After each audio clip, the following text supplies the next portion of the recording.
భీమ్రావ్ రామ్జీ అంబేద్కర్ గారు 14 ఏప్రిల్ 1891లో జన్మించారు. ఆ వ్యక్తి ఎన్నో మార్పులు, ఇంకెన్నెన్నో ఆశయాలతో తన జీవితాన్ని మనకు అంకితం చేశారు. అలాంటి గొప్ప మనిషి కథ మనందరి కోసం.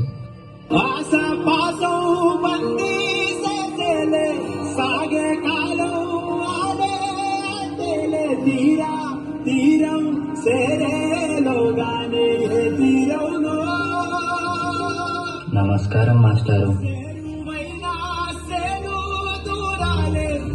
పిల్లలు, ఈ ప్రశ్నకి మీరు ఎవరు సమాధానం ఇస్తారు? నేను చెప్తాను మాస్టారు. భీమ్రావ్, ఆగిపో. నువ్వు ఆ బల్లాన్ని తాకితే దాని వెనకాల ఉన్న మా భోజనం మైలైపోతుంది. నువ్వు కూర్చో. నువ్వు వెళ్ళి రాయి భీమరావు.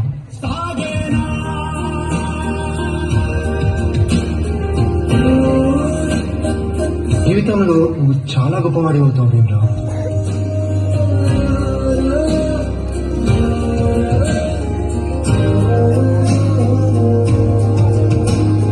నీ వల్ల మా భోజనం మైలైపోయింది. ఇది కూడా నువ్వే తిను.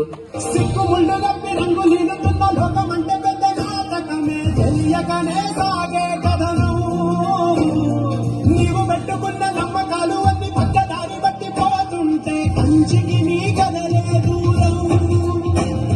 నీ చేతుల్లో ఉంది, చేతల్లో చూపించి ఎదురేగి సాగాలిగా.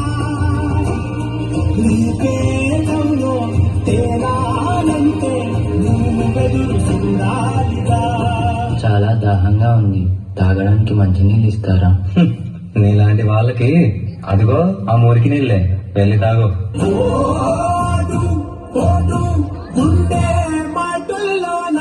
మనుషుల్ని మనుషుల్లా చూడండి, పశువుల్లా కాదు.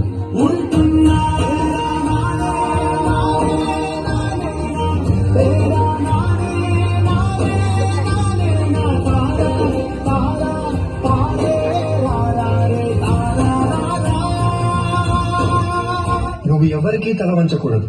నీ చదువు నీ మార్గం కావాలి. విజ్ఞానమే నీ ధనం కావాలి. నీ వాళ్ళ కోసం నువ్వు ఒక దీపంలా నిలవాలి. నీ కృషి, పట్టుదల, దీక్ష మన భారతానికి రాజ్యాంగం కావాలి.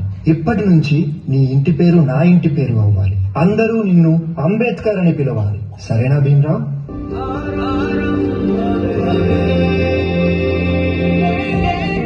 ఎంతమంది తనని తక్కువగా చూసినా చదివే లోకంగా మార్చుకుని మెట్రిక్ సాధించాడు.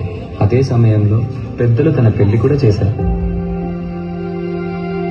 సాయాజీరావు గాయక్వాడ్ అనే మహారాజు సాయంతో విదేశాల్లో చదువు పూర్తి చేసి ఎన్నో గణితలు సాధించి తిరిగి వస్తారు.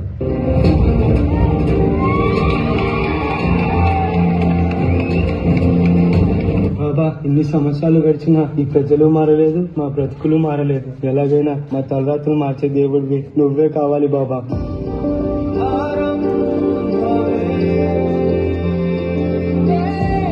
నా ప్రజల కోసం ఎంత కష్టమైనా పోరాడతాను.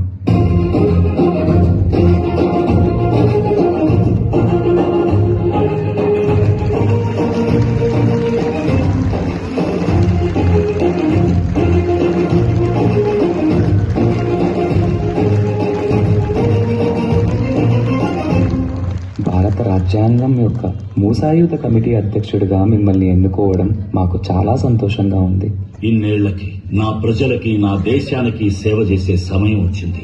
భారత రాజ్యాంగాన్ని నిర్మించే అవకాశం నాకు దక్కింది. దీనికోసం నా ప్రాణాలు అర్పించడానికైనా సిద్ధంగా ఉన్నాను.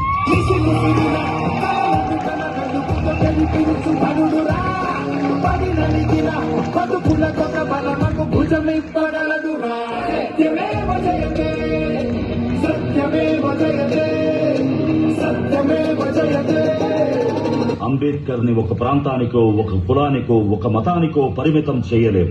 ఎందుకంటే ప్రతి భారతీయుడి గుండెపై చెరగని ముద్ర వేసిన మహనీయుడు ఆయన. అందరి కలలు కన్నది ఆయన కలం. బడుగుల కోసం ధ్వనించింది ఆయన గళం. భారతదేశంలో రాజ్యాంగం ఉన్నంత వరకు ఆయన మన మధ్య బతికే ఉంటాడు.